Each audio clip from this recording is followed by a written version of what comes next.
আমাদের যারা আহত যোদ্ধা রয়েছেন কিংবা আমাদের শহীদ পরিবার এখানে আজকে যারা সদস্যরা রয়েছেন তাদেরকে এখন পর্যন্ত ফাউন্ডেশনের জায়গা থেকে একটা যে আর্থিক সহযোগিতা দেওয়া হয়েছে এটা খুব বড় কোনো সহযোগিতা না। এটা দিয়ে পরিবারগুলো হয়তো কয়েক মাস চলতে পারে, এর বেশি আসলে সম্ভব না।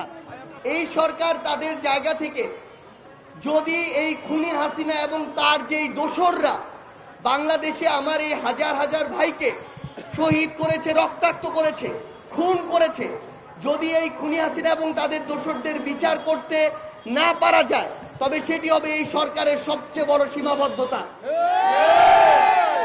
এবং এটি আমরা আমাদের জীবনের বিনিময়ে হলেও এই অন্তর্বর্তীকালীন সরকারের সময়ে আমরা এটি আদায় করে নিব।